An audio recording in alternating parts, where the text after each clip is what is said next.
The will was read in a sterile lawyer's office, and the room gasped when Elena Harper's name came up. $1. One single dollar, left to her by her grandmother Margaret Harper, the matriarch who'd ruled their family with an iron grip. That dollar wasn't just a number, it was a slap. A public shaming for the sin of loving Maya Chan. Elena sat frozen, her hands clasped tightly in her lap, as the lawyer's voice droned on, distributing millions to cousins, aunts, and charities Margaret had barely mentioned in life. The air in the room was thick with whispers, eyes darting toward Elena, who kept her gaze fixed on the mahogany table. She could feel the weight of their judgment, her mother's pursed lips, her uncle's uncomfortable cough, the cousins who suddenly found the carpet fascinating. $1. It wasn't about the money. It was about the message. Margaret Harper had always made her disapproval clear, but this was cruelty carved into legal paper.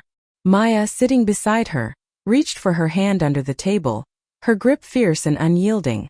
At 30, Maya was a force, sharp-witted, unapologetic, with a fire in her green eyes that could burn through any storm. She'd grown up in Seattle, a city that embraced her, but moving to this small Virginia town for Elena had thrust her into a world of sideways glances and whispered gossip. Maya didn't care about the dollar or the will, she cared about the way Elena's shoulders slumped, the way her brown eyes dimmed with hurt. "You're worth more than all of them combined," Maya whispered, her voice low but steady, a lifeline in the suffocating room. Elena, 28, had always been the quiet one in the Harper family. Raised in the shadow of Margaret's sprawling estate, she'd learned early to keep her head down, to smile through Sunday dinners where her grandmother's lectures on proper womanhood felt like sermons. Elena had tried to fit in, dated boys in high school, wore the dresses her mother picked out, attended church without complaint. But then she met Maya at a community art gallery 2 years ago, and everything changed. Maya, with her bold laugh and fearless way of living, cracked open Elena's carefully guarded world. For the first time, Elena felt alive, like she could breathe without apologizing. The lawyer cleared his throat, breaking the tense silence. "There's one more thing," he said, adjusting his glasses. "Mrs. Harper left a video message, to be played at her funeral tomorrow. She requested that the entire family, including Elena, be present." The room stirred again, curiosity flickering across faces that had moments ago been smug or indifferent. Elena's stomach twisted. A video? Margaret had always loved her theatrics' grand gestures to assert control, even from beyond the grave. That night, Elena and Maya sat on their apartment's tiny balcony, overlooking the sleepy town. The air was crisp, carrying the scent of autumn leaves and distant wood smoke. Elena leaned against Maya, her head resting on her shoulder. "She hated me," Elena said softly, her voice breaking. "All because I love you." Maya turned, cupping Elena's face in her hands. "She didn't hate you, Elle. She was too small-minded to understand you. That dollar? It's her failure, not yours." Her words were fierce, but her touch was gentle, grounding Elena in a way nothing else could. They stayed like that for hours, talking about everything and nothing, dreams of moving back to Seattle, opening an art studio, building a life where no one could dictate who they loved. The funeral was held at St. Luke's Church, a towering Gothic structure where Margaret had been a pillar for decades. The pews were packed with family, friends, and townsfolk who'd benefited from Margaret's wealth or feared her wrath. Elena and Maya sat in the back, holding hands despite the stares. The service was predictable: hymns, eulogies painting Margaret as a saint, tears that felt more performative than genuine. Elena's mother, Diane, sat in the front row, her face a mask of grief, but she hadn't spoken to Elena since the will reading. Then came the moment for the video.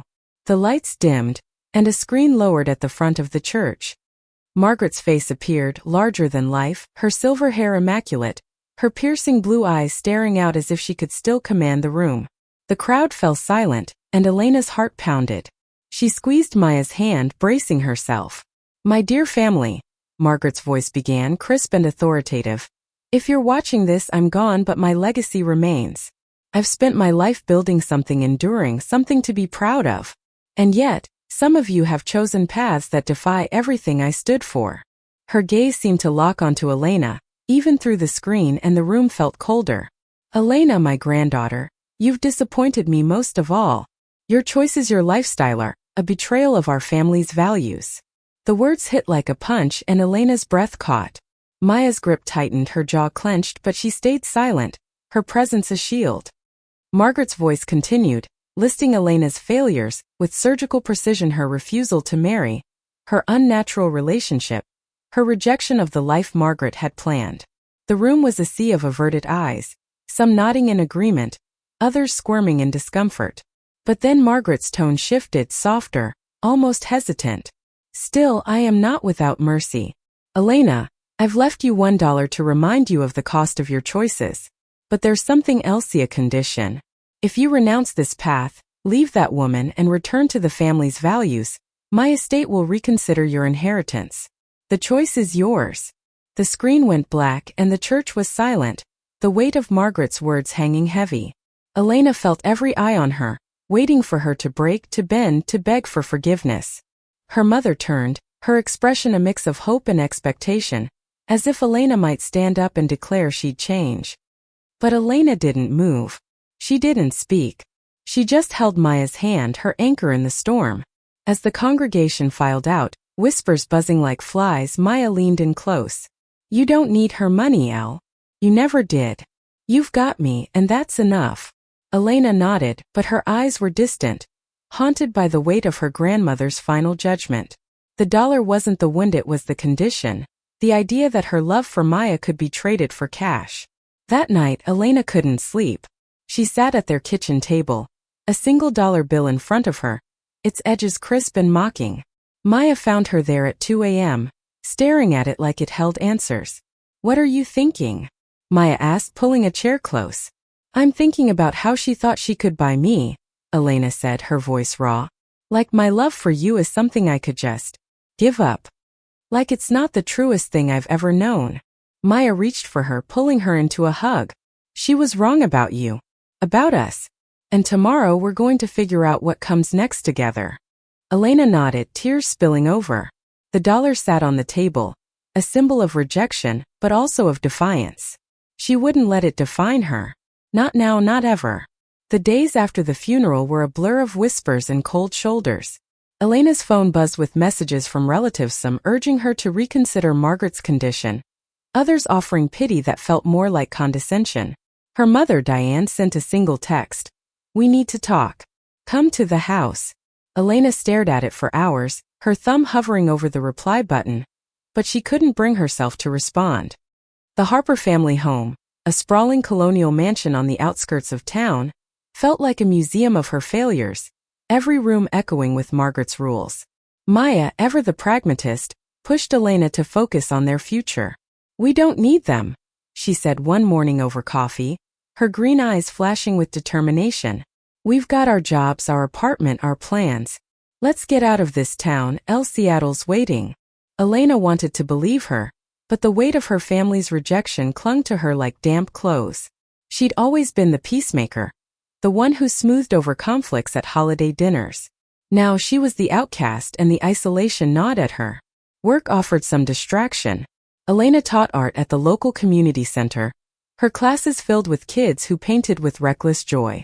Maya, a freelance graphic designer, worked from their apartment, her sketches scattered across the dining table. But even there, the town's judgment seeped in. A parent pulled their child from Elena's class, citing concerns about her influence. The director, a kind but spineless man, apologized but didn't fight for her.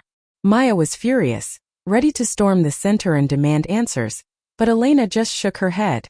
It's not worth it, she said, her voice hollow. One evening, as they walked through the park where they'd first kissed, Elena stopped by the bench that had become their spot. The air was chilly, the leaves crunching underfoot. Do you ever think I'm holding you back? She asked, her voice barely above a whisper. Maya froze, her brow furrowing. What are you talking about? Maya said, stepping closer. You're the reason I'm here, Elle. You're my home. But this town, my familiarity, suffocating us. If I wasn't me, you wouldn't have to deal with this. Elena's eyes were wet, her hands twisting together. Maya took them, her grip firm. Listen to me, Maya said, her voice fierce. I chose you. Not this town, not your family, you. And I'd do it again every single time. She pulled Elena into a kiss, soft but unyielding, and for a moment the world's noise faded. But the peace didn't last. The next day, Elena's cousin, Brian, showed up at their apartment unannounced. At 35, Brian was the golden child of the Harper family, a lawyer who'd inherited Margaret's sharp tongue and sharper ambition. He stood in their living room, his suit pristine, his smile practiced. "I'm here to help," he said, but his tone was all business. "The family's worried about you, Elena. You're throwing away your future for this." His eyes flicked to Maya, who leaned against the counter, arms crossed, her expression daring him to say more. "There's nothing to talk about," Elena said, her voice steadier than she felt. "I'm not changing who I am." Brian sighed, pulling a folder from his briefcase. "Grandma's estate is worth over 10 million. You could have a share, start a new life, travel, do whatever you want. All you have to do is meet her terms." He slid the folder across the coffee table, a contract outlining Margaret's condition, end her relationship with Maya, publicly recommit to the family's values, and the estate would reconsider her inheritance. Maya laughed, a sharp, bitter sound. "You really think you can buy her love? You're pathetic." Brian ignored her, his eyes on Elena. "Think about it, Elena. You're young. You don't have to be stuck here scraping by. You could have everything." Elena stared at the folder, her heart pounding. The money wasn't the temptation, it was the idea of belonging again, of not being the family's pariah. But then she looked at Maya, at the woman who'd fought for her when no one else did, and the choice was clear. "Get out," she said, her voice low but firm. Brian's smile faltered, but he left without another word, the folder still on the table. That night, Elena burned the contract in their fireplace, the flames licking at the paper until it was ash. Maya watched, her expression a mix of pride and worry. "You okay?" she asked. "I will be," Elena said, and for the first time in days she believed it. But the town wasn't done with them. Rumors spread faster now about Elena's defiance, about Maya's bad influence. Their landlord, a distant cousin of Margaret's, hinted at raising their rent. The community center cut Elena's hours. It was as if the town itself was closing ranks, trying to push them out. One afternoon, Elena found a letter slipped under their door. And signed it read, "You don't belong here. Leave before it gets worse." Maya wanted to report it to the police, but Elena knew it was pointless. The town protected its own, and they weren't included. Instead, they started planning their escape. Seattle wasn't just a dream now, it was a necessity. But before they could leave, Diane called. Her voice was strained, not the cold formality Elena expected. "I need to see you," she said. Alone. Against Maya's protests, Elena agreed to meet her at the Harper mansion. She told herself it was closure, a chance to say goodbye to the family she'd never truly had. But deep down, she hoped for something more, a sign that her mother might still love her. The mansion was as imposing as ever, its white columns gleaming under the afternoon sun. Diane met her at the door, her face pale, her eyes red-rimmed. "I didn't know she'd do this," Diane said, her voice breaking. "The will, the video, I didn't know."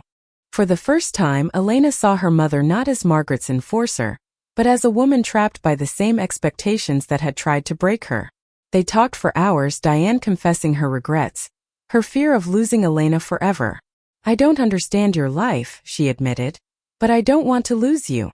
It wasn't acceptance, not fully, but it was a crack in the wall that had separated them. Elena left the mansion with a fragile hope, but also a resolve. She and Maya would leave, build a life where they could be free. The decision to leave was made, but the logistics were daunting.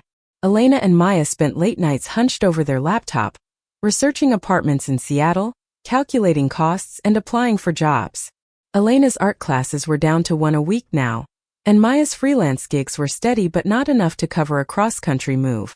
Still, they were determined. "We'll make it work," Maya said, her optimism infectious even when Elena's doubts crept in. The town, however, seemed determined to make their last weeks unbearable. A second anonymous letter arrived, this one more menacing. "You're not welcome. You'll regret staying." Maya taped it to the fridge, a defiant reminder of why they were leaving. But the threats weren't just words. One night, they came home to find their apartment's front door scratched, the word "sinner" carved into the wood. Elena's hand shook as she touched the jagged letters, but Maya was already on the phone with the locksmith, her voice calm but her eyes blazing. "We can't let them win," Maya said, pulling Elena into a hug. "They want us scared. They want us gone. But we're leaving on our terms, not theirs." Elena nodded, drawing strength from Maya's fire, but the fear lingered. She started checking the locks twice, glancing over her shoulder when they walked home. The town she'd once loved now felt like a cage. Work became a battleground too. At the community center, Elena overheard two parents whispering about her, their voices dripping with disdain. "She's teaching our kids? It's not right." The director called her in later that day, his face apologetic but firm. "We're letting you go," he said. "It's not about your work, it's the parents. They're concerned." Elena wanted to scream, to fight, but she just nodded and left, her last paycheck barely enough to cover a month's rent. Maya meanwhile faced her own challenges.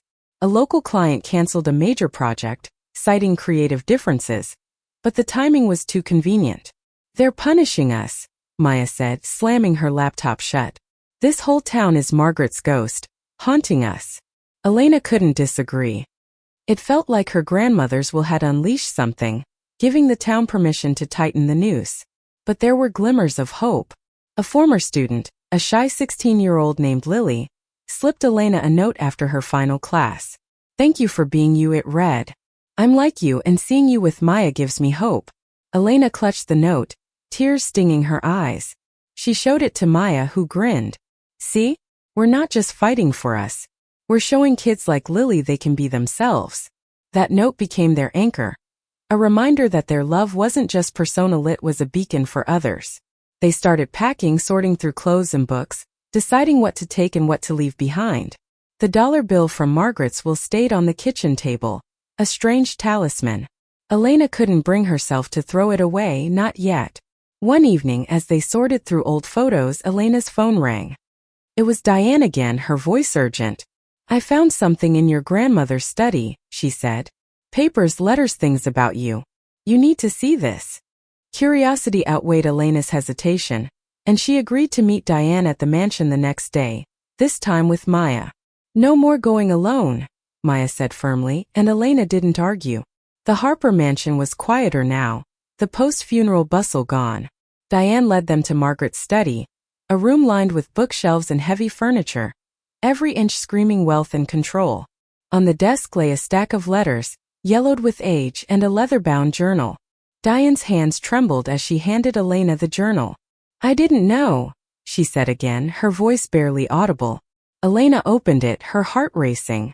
The pages were filled with Margaret's precise handwriting, detailing family history, business deals, and then unexpectedly personal confessions. One entry dated 20 years ago caught Elena's eye. "I loved her once, but I chose duty. I buried it and it buried me." The words were cryptic, but they sent a chill through Elena. She flipped further, finding a letter tucked between the pages, addressed to someone named Clara. The letter was a love letter, raw and aching, written in Margaret's youth. It spoke of a woman Clara who'd been her world, but whom she'd left to marry Elena's grandfather, to uphold the Harper name. "I chose wrong," Margaret wrote. "I chose safety over truth, and I've regretted it every day." Elena's hand shook as she read, Maya reading over her shoulder, her breath catching. "She was like me," Elena whispered, the realization hitting like a wave. She loved a woman and she hid it. The dollar, the video, the condition, it wasn't just cruelty. It was Margaret's own guilt, her own buried love, projected onto Elena. She'd punished Elena for the courage she herself lacked. Diane broke the silence. "I think she wanted you to have this in her own way. She couldn't say it in life, but maybe this was her trying." Elena wasn't sure what to feel, anger, pity, or something softer. She clutched the journal, its weight both a burden and a revelation. As they left the mansion, Maya took her hand. "She didn't get to live her truth, Elle. But you do. And we're going to." Elena nodded, the journal tucked under her arm, the dollar bills still in her pocket. They had a future to build, and no amount of money or judgment could stop them. Packing became a ritual, a shedding of the past. Elena and Maya sorted through their lives in that cramped apartment, deciding what was worth carrying to Seattle. The dollar bill stayed on the table, a silent witness. Elena would catch herself staring at it, Not with anger now, but with a strange resolve. It wasn't just a symbol of rejection Anna Maria, it was proof of her defiance, her choice to love Maya over everything else. The town's hostility didn't let up. Their car tires were slashed one night, the word "leave" spray-painted on the hood. Maya reported it to the police, but the officer, a friend of Brian's, shrugged it off as kids' pranks. Elena felt the walls closing in, but Maya's fire kept her grounded. "They're scared of us," Maya said, scrubbing the paint off with fierce determination. "Because we're not bending." Elena wanted to believe her, but the fear was real, a constant hum in her chest. They set a date for the move, 2 weeks. Maya landed a contract with a Seattle design firm, and Elena applied for teaching jobs, her portfolio filled with her students' vibrant artwork. They dreamed aloud late-night talks about a loft apartment, weekend hikes, a life where they could hold hands without looking over their shoulders. But the journal haunted Elena.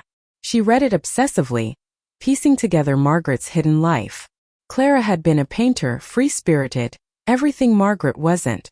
The entries stopped abruptly after their breakup, as if Margaret had locked that part of herself away. One afternoon, Elena visited the town library, searching for traces of Clara. The librarian, an older woman who'd known Margaret, hesitated but pointed Elena to old newspaper archives. There, in a faded article from the 1960s, was Clara's name, a local artist who'd left town suddenly, her work forgotten. The article included a photo. Clara, young and radiant, standing beside a painting that felt achingly familiar. Elena realized she'd seen it in the Harper mansion, tucked away in a guest room, and signed. She told Maya that night, her voice trembling with excitement. "I think Margaret kept her painting. All these years she held on to it." Maya's eyes softened, but she was practical. "It's sad, Elle, but it doesn't change what she did to you. Don't let her story rewrite ours." Elena nodded, but she couldn't let it go. She went back to the mansion, this time alone, to find the painting. Diane let her in, silent but watchful. The painting was where Elena remembered, vibrant swirls of blue and gold, a storm of emotion on canvas. On the back, in faint pencil, was Clara's signature and a date, the year Margaret married. Elena felt a pang of connection to her grandmother, not forgiveness but understanding. Margaret had lived a lie, and her final act was to push Elena toward the same cage. She took a photo of the painting and left, the journal still in her bag. That night, she and Maya made a plan. They'd sell the painting if Diane agreed, and use the money for their move. It wasn't about profit, it was about reclaiming Margaret's truth for their own freedom. Diane surprisingly agreed, her voice soft. It's what she would have wanted, even if she couldn't say it. The sale happened quickly through an online auction Maya organized. The painting fetched enough to cover their moving costs and a deposit on a Seattle apartment. It felt like a small victory, a way to turn Margaret's pain into their hope. But the town wasn't done with them. The night before they were set to leave, a brick crashed through their window, glass shattering across the living room. A note was tied to it, "You'll never escape." Maya called the police again, but Elena was done waiting for justice. They boarded up the window, packed the last of their things, and slept in shifts, one keeping watch. The fear was suffocating, but so was their determination. "We're almost out," Maya whispered, holding Elena close. "Just one more day." The morning of their departure, Elena's phone buzzed with a message from Lily, the student who'd written the note. "I told my parents I'm queer. They're not happy, but I'm free. Thank you." Elena's heart swelled, and she showed Maya, who grinned. "See? We're changing things, even here." They loaded their car, the dollar bill taped to the dashboard like a badge. As they drove out of town, Elena looked back at the fading skyline, the church steeple piercing the morning mist. She felt lighter, like she was leaving more than a place, she was leaving a version of herself that had never been free. Seattle was a promise, a new chapter. But as they crossed the state line, Elena's phone rang. It was Brian, his voice clipped. "There's something else in the will. A codicil. You need to come back." Elena's stomach dropped, but Maya's hand found hers, steady as ever. "Whatever it is," Maya said, "we'll face it together." Elena nodded, gripping the dollar bill. They'd come too far to turn back now. The drive to Seattle was long, the road stretching endlessly through mountains and plains, but Elena and Maya filled it with music, laughter, and plans. The dollar bill on the dashboard fluttered in the breeze, a reminder of what they'd overcome. Brian's call lingered in Elena's mind, but she pushed it aside. Whatever the codicil was, it could wait. They were free, or as close to free as they'd ever been. They arrived in Seattle at dusk, the city's skyline glowing against a pink sky. Their new apartment was small, a one-bedroom with creaky floors and a view of a bustling street, but it felt like a palace. Maya hung a string of fairy lights, and Elena set up her easel in the corner. That night they danced in their empty living room. No furniture yet, just the two of them swaying to a song only they could hear. But the past wasn't done with them. A week later, a letter arrived from Brian marked urgent. Enclosed was a copy of the codicil, a single page amending Margaret's will. It was simple but staggering. If Elena had refused the condition to leave Maya, which she had, a separate trust was to be released not to Elena, but to a charity supporting LGBTQ youth in Elena's name. The amount? $1 million. Elena stared at the page, her hands trembling. Maya read it over her shoulder, her breath catching. She did this for you, Maya said, her voice soft with disbelief. In her own twisted way, she was trying to make it right. The codicil included a note in Margaret's handwriting. Elena, I was wrong. I lived in fear, but you live in truth. This is my apology. Elena's eyes filled with tears, not just for the money, but for the acknowledgement. Margaret had seen her, finally, not as a disappointment, but as a legacy of courage she'd never had. They contacted the charity, a small organization in Seattle that ran shelters and art programs for queer youth. The director, a warm woman named Sarah, invited them to visit. The shelter was vibrant, walls covered in murals, kids laughing and creating. Elena saw Lily's note in every face: hope, defiance, the promise of a future where they could be themselves. She and Maya volunteered to teach art classes, turning their pain into purpose. The $1 million funded new programs, scholarships, a safe space for kids like Lily. Elena and Maya became part of the community, their love a quiet rebellion against the world that had tried to break them. They framed the dollar bill, hanging it above their easel as a reminder. $1 had been meant to shame, but it had sparked a revolution in their hearts. Years later, at a shelter fundraiser, Elena stood before a crowd, her voice steady as she told their story. Maya stood beside her, her hand in Elena's, her smile brighter than the stage lights. Love is worth more than money, Elena said, her eyes meeting Maya's. It's worth fighting for, living for, building a life for. The crowd applauded, but Elena only saw Maya, her anchor, her home. They'd turned $1 into a million dreams, not just for themselves, but for everyone who needed to know they were enough. Margaret's shadow was gone, replaced by a light they'd created together, a light that would shine for years to come. Thank you for listening. Like and subscribe to get notifications about next videos.